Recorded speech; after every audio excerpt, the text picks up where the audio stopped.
नमस्कार दोस्तों, आप सभी लोगों का स्वागत है Sunday fun with learning quiz Sunday में। So let's play quiz Sunday to prove yourself.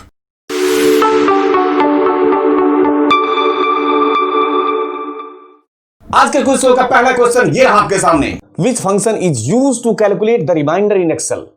Right, और आपके ऑप्शन है A int, B factorial, C mod और डी डिवीजन। आपका टाइम स्टार्ट हुआ अब।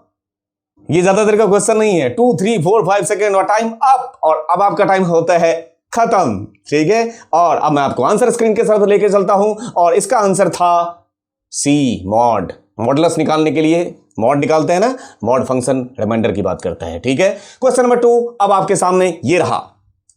विच of these data types is not in Microsoft Excel? MS Excel में इनमें से कौन सा डेटा टाइप नहीं होता है? Option A number, B currency, C level या डी डेटा टाइम। और आपका टाइम स्टार्ट हुआ अब। जल्दी जल्दी, नंबर, करेंसी। आज के क्वेश्चन बहुत ही छोटे छोटे बट बहुत अच्छे क्वेश्चन हैं।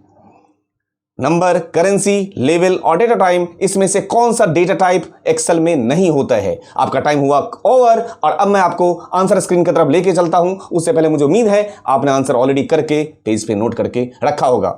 इस क्वेश्चन का आंसर है सी, लेवल जैसी कोई चीज डेटा टाइप होता ही नहीं है एक्सेल में। नंबर होता है, करेंसी होता है, डेटा का टाइप है, डेटा टाइम है। ठीक, लेवल जैसी चीज इसमें नहीं होता है। क्वेश्चन नंबर 3 अब आपके सामने ये रहा। Which of these charts does not exist in a Microsoft Excel? इसमें से Microsoft Excel में कौन सा चार्ट नहीं होता है अवेलेबल? स्कैटर चार्ट, पता नहीं, मैंने सुना नहीं है। बी लाइन चार्ट, होता होगा। सी डोनट चार्ट, पता नहीं, ये तो पहली बार सुन रहा हूं। और डी ग्राफ। और आपका टाइम स्टार्ट होता है अब। इन चार में से एक आंसर है, आंसर दीजिए।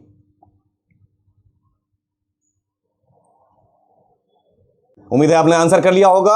अब आपका टाइम हो गया ओवर, और मैं अब आपको आंसर स्क्रीन की तरफ ले चलता हूं। इसका आंसर था डी ग्राफ। स्कैटर चार्ट होता है, मैंने सुना हुआ था। लाइन चार्ट होता है, डोनट चार्ट होता है, ग्राफ जैसी चीज नहीं, तो ग्राफ तो खुद ही ग्राफ है। क्वेश्चन नंबर 4 अब आपके सामने ये रहा। In Microsoft Excel non continuous worksheet can be grouped with, non continuous worksheet can be grouped with A the group button on the standard tool bar, B the shift key and the mouse, C the control key and the mouse, और D इनमें से कोई नहीं। आपका time start हुआ अब। यह answer तो किया होगा आपने, प्रैक्टिस में तो रोज ही करते हैं। आंसर दे दीजिए। 5 4 3 2 1 ओवर। और अब आपको मैं आंसर स्क्रीन की तरफ लेके चलता हूं। इसका आंसर था सी द कंट्रोल की and mouse. Non continuous worksheet को सिलेक्ट करने के लिए ऐसे तो करते हैं, कंट्रोल की के साथ माउस। क्वेश्चन नंबर 5 अब आपके सामने ये रहा। Multiple calculations can be made in a single formula using, multiple calculations can be made in a single formula using A standard formula, B array formula, C complex formula या D smart formula. और आपका time start हुआ अब। Smart formula, ये तो बहुत बढ़िया, smart lookup भी होता है। जल्दी जल्दी आंसर कीजिए। 6 5 4 3 2 1 और 0 ओवर। आपका टाइम ओवर हुआ। मैं अब आपको आंसर स्क्रीन की तरफ ले चलता हूं। इसका आंसर क्या है देखिए तो। इसका आंसर है बी एरे फॉर्मूला। जब ग्रुप की बात करते हैं, group multiple conditions in a single formula, that means group की बात कर रहा है, तो एरे की बात कर रहा है ये। ठीक है, एरे फॉर्मूला था ये। क्वेश्चन नंबर 6 अब आपके सामने ये रहा। Which of the following is the oldest spreadsheet package? सबसे पुराना स्प्रेडशीट तो बहुत सारे आए, इसमें सबसे पुराना कौन सा है? और आपके ऑप्शन है ए वीजी कैल्सी, बी लोटस 123, सी एक्सेल खुद या डी स्टार कैल्सी। एक्सेल भी बहुत सालों से हम यूज करते आ रहे हैं, क्या पता सबसे पुराना यही हो। ठीक है, और आपका टाइम स्टार्ट होता है अब। वीजी कैल्सी, लोटस 123, सुना सुना सारे नाम लग रहे हैं। एक्सेल तो खुद ही सुना हुआ है, बहुत पुराना है। 6 5 4 3 2 1 और टाइम आपका ओवर। आपने आंसर बिल्कुल सही लगाया होगा, इस बात का मैं पूरा उम्मीद कर सकता हूं कि आपका आंसर यही था जो इसका आंसर है, या कुछ और है। इसका आंसर है वीजी कैल्क। ठीक है, उसके बाद क्वेश्चन नंबर 7 अब आपके सामने ये रहा। क्वेश्चन नंबर 7 में पूछा गया है, अ सर्कुलर रेफरेंस इज, कब आता है सर्कुलर रेफरेंस एरर? ये आपको याद करना होगा, आपके आंसर आपके आंखों के सामने है। A circular reference is a geometric modeling tool है एक, B a cell that points to a drawing object, C a formula that either directly और इनडायरेक्टली डिपेंड्स ऑन इटसेल्फ, और डी ऑलवेज इनरनेस। तो इनमें से आंसर कौन सा है? और आपका टाइम स्टार्ट हुआ अब। क्या हुआ आपने? सर्कुलर रेफरेंस वाला एरर बहुत आता है।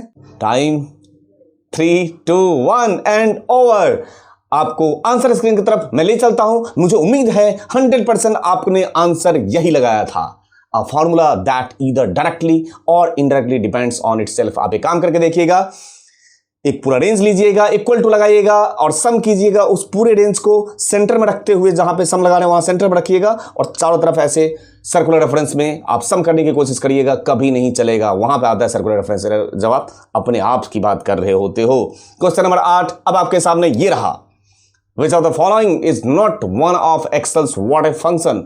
व्हाट इफ एनालिसिस की बात कर रही है, इसमें से कौन सा व्हाट इफ एनालिसिस वाला फंक्शन नहीं है? इसमें से A goal seek, B solver tool, C scenario manager या डी ऑटो आउटलाइन। और आपका टाइम स्टार्ट हुआ अब, और इसका आंसर मुझे पूरे यकीन है बिल्कुल आउटपुट सही आना चाहिए आपका। लगाइए तो। कोलसिक बिल्कुल सुना सुना नाम लग रहा है, सॉल्वर, सिनेरियो, ऑटो आउटलाइन सारे सुने सुने लग रहे हैं मुझे तो। 6, 5, 4, 3, 2, 1 ओवर। और मैं आपको आंसर स्क्रीन की तरफ लेके जाना चाहता हूं, बट आंसर पूछना चाहता हूं। सच बताइए कौन सा लगाया था? ऊपर के तीनों में से एक या चौथा? क्या आपने यही लगाया था, ऑटो आउटलाइन? इनमें तीनों में से तो सारे सेम भाई साहब हैं व्हाट इफ एनालिसिस के। ठीक है, क्वेश्चन नंबर 9 अब आपके सामने ये रखता हूं। Excel probably considers the cell entry January 1, 2002 be a, जो जनवरी 1, 2000 को एक्सेल क्या मान के चलता है, क्या कंसीडर करेगा उसको? A label, B value, C formula या डी टेक्स्ट स्ट्रिंग। और आपका टाइम स्टार्ट होता है अब। लेवल, वैल्यू, फॉर्मूला और टेक्स्ट, इसी में से चारों में से आंसर है। सारे जान पहचान के लग रहे हैं, बट डेट को वो कैसा कंसीडर करता है ये देखने वाली बात है ना। 6, 5, 4, 3, 2, 1 और टाइम आपका ओवर। और आपका आंसर ये तो 100% यही था। बताइए वैल्यू लगाया था कि नहीं लगाया था? जिन्होंने वैल्यू नहीं लगाया है, खैर नहीं, सच में कह रहा हूं खैर नहीं। आज के क्विज शो का आखिरी क्वेश्चन अब आपके सामने ये रखता हूं। Which of the following is not information you can specify using the solver? solver को यूज करके इसमें से कौन सा चीज स्पेसिफाई नहीं कर सकते हो? आपके ऑप्शन है ये, ए इनपुट सेल्स, बी कंस्ट्रेंट, सी टारगेट सेल या डी चेंजिंग सेल। अगर जिन्होंने सॉल्वर टूल पढ़ा है उनके पास इस क्वेश्चन का आंसर है और आपका टाइम स्टार्ट हुआ अब।